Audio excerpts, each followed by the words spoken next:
ओम श्री सरस्वत्यै नमः। नमस्कारः। पंचषष्ट्यधिक-द्विशततमी कक्षा। विषय आज हम सवर्ण संज्ञा को देखेंगे। तो सूत्र होगा तुल्य आस्य प्रयत्नम सवर्णम। लेकिन आप पूछेंगे कि ये सवर्ण संज्ञा का प्रश्न कहाँ से आ गया। तो हमने पिछले दिनों आद गुणः सूत्र किया है 6187। अब इस सूत्र में अवर्ण जो है उसका अर्थ लिया गया था अ और उसके सवर्ण। ठीक है,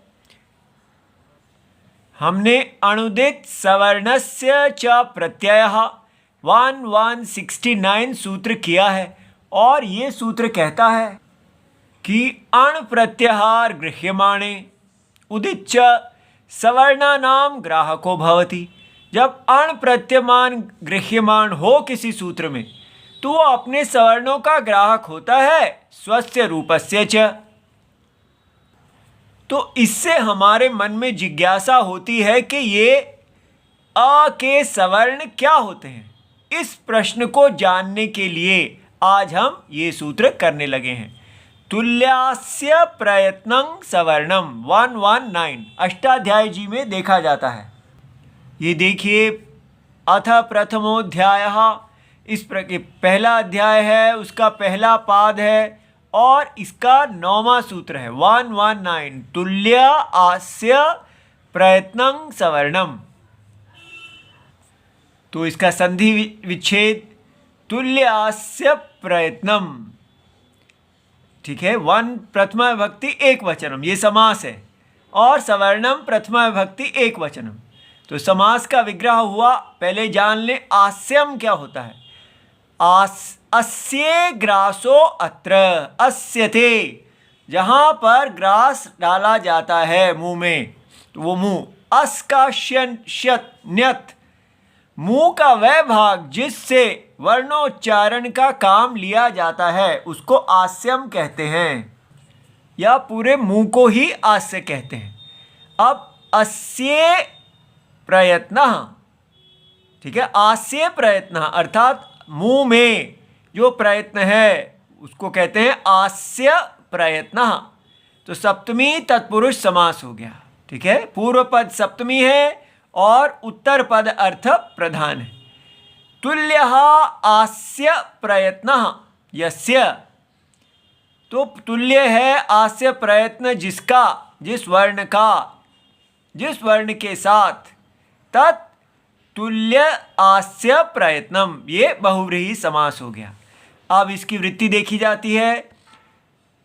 तुल्य शब्दः सदृश पर्यायः, तो तुल्य का मतलब है सदृश, एक जैसा।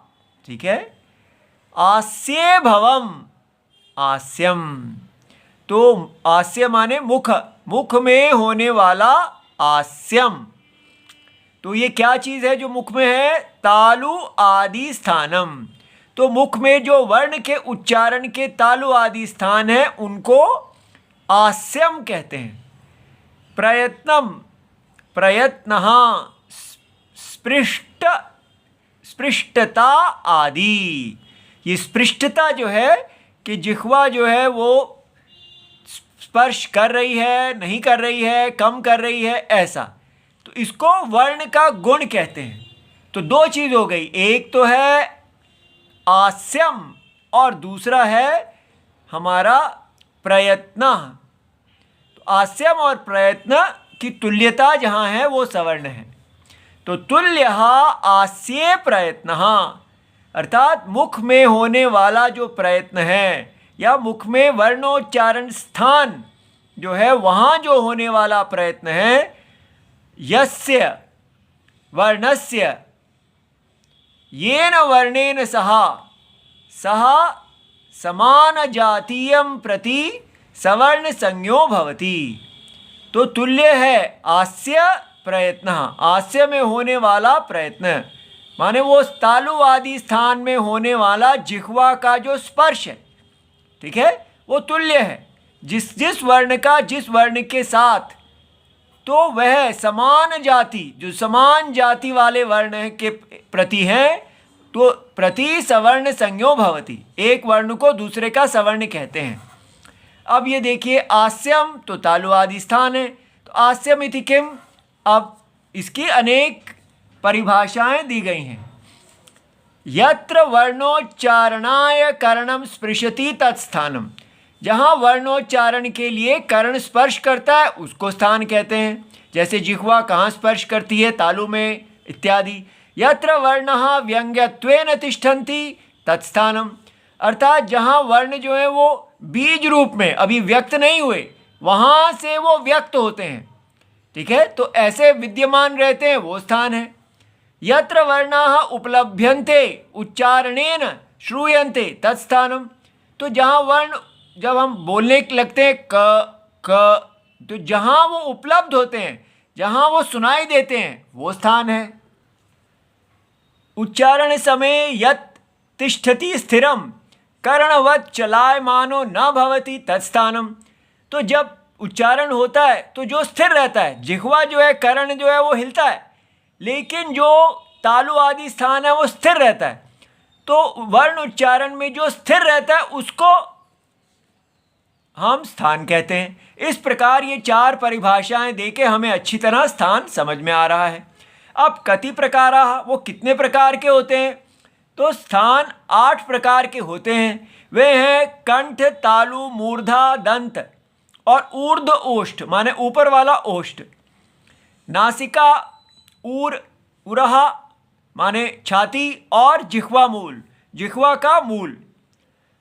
तो इसके लिए ये तालिका है, ये कारिका। अष्टौ स्थानानि वर्णानाम् उरः कंठ शिरस्तथा, उरः कंठ और शिरस, जिह्वा मूल च दंताश्च नासिकोष्ठौ च तालु च। ठीक है, अब हम इसको इस मानचित्र में देख लेते हैं।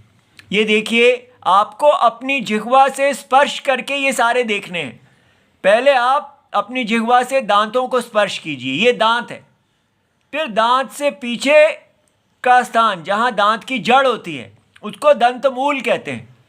तो वास्तव में ये स्थान है जहाँ से हमारा उच्चारण होता है। जैसे त, तो यहाँ से निकलेगा, उसको हम दंत्य कहते हैं। ठीक है, फिर तालु, तो ये उसके पीछे जिह्वा लेके जाइए, तो ये कठोर है जो स्थान, उसको तालु कहते हैं। तो क नहीं, ठीक है। तो ये देखिए, मूर्धा, ट, जिह्वा यहाँ उल्टी हो जाती है, बिल्कुल ऊपर, मूर्धा। ठीक है, फिर ये कंठ, उसके पीछे का स्थान, तो ये कंठ कहलाता है। इस प्रकार 1 2 3 4 5 तो यही, और ये 6 ओष्ठ जो है, ये होंठ हैं, ऊपर वाला ओष्ठ 6 हो गए। और नासिका का विवर, हवा, जो अनुनासिक शब्द बोलने होते हैं, जो नासिका और मुंह दोनों के हवा निकलने से बोले जाते हैं, तो वो ये स्थान है। ठीक है, और जिह्वा मूल, जिह्वा की जो पीछे वाला हिस्सा है उसको जिह्वा मूल कहते हैं।